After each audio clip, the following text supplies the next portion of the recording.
si elles véhiculent une image plutôt lisse pendant leur règne, certaines Miss France se lâchent une fois qu'elles ont rendu leur couronne, en osant aborder des sujets considérés comme tabous. Ainsi plusieurs d'entre elles se sont par exemple laissées aller à quelques confidences des plus intimes, en parlant ouvertement de sexualité. Si est-il le cas notamment de Camille Serre, Miss France 2015, qui confiait sans détour sur Instagram l'année dernière, lors d'une session questions-réponses avec ses abonnés, avoir déjà eu une expérience avec une femme, et oui j'ai déjà eu une expérience sexuelle avec une fille, pour ne pas mourir bête avait-elle lâché alors que ses abonnés lui demandaient ce qu'elle pensait de la bisexualité.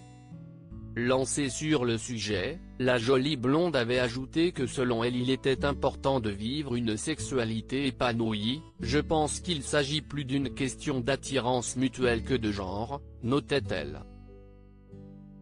Des confidences qui n'avaient pas manqué de faire parler et qui étaient même arrivées jusqu'aux oreilles de ses grands-parents. Pour moi, ce n'est pas un sujet tabou. Mais j'ai constaté que ça l'était toujours, car mes grands-parents l'ont lu dans les journaux et cela a fait un pataquès au déjeuner du dimanche. Avait-elle raconté dans les colonnes de Closer. Iris Mittenard se permet elle aussi parfois quelques petites allusions coquines qui font mouche. Lors d'un live organisé par Jarry sur Instagram, pendant le premier confinement, celle qui a été élue Miss Univers en 2016, s'était confiée sur sa relation avec son chéri Diego en lançant une petite pique qui n'a pas dû ravir ses ex. À la question « Est-ce que tu t'es déjà dit c'était mieux avant ?», la jeune femme a rétorqué avec humour « Non, je ne me suis jamais dit ça. Franchement c'était pareil, sauf que c'était un peu plus court.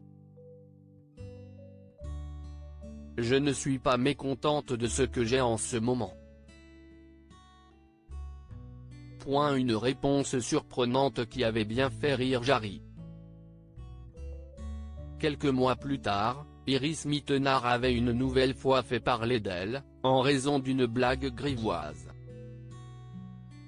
Alors qu'un de ses abonnés sur Instagram, se plaignait d'entendre ses voisins faire l'amour intensément tous les soirs, Iris Mittenard lui avait alors répondu « Ouais, on est désolé avec Diego. » Vai Malama Chavez adepte des sextoys. Vai Malama Chavez n'est pas non plus du genre à pratiquer la langue de bois lorsqu'il s'agit de parler de sexualité. La belle tahitienne de 26 a même signé la préface d'un livre de Lucie Rose baptisé Orgasme et préjugés, qui distille des conseils aux femmes et aux hommes afin d'atteindre le 7e ciel. N'ayez pas peur de découvrir et explorer les horizons nouveaux qui s'offrent à vous, lançait celle qui est aussi une grande amatrice de sextoys. Des petits gadgets qu'elle n'hésite pas à utiliser pour se détendre pendant ses règles, qu'elle a d'ailleurs présenté fièrement sur Instagram. Tous les moments sont bons pour se faire du bien, assure-t-elle. Le message est passé.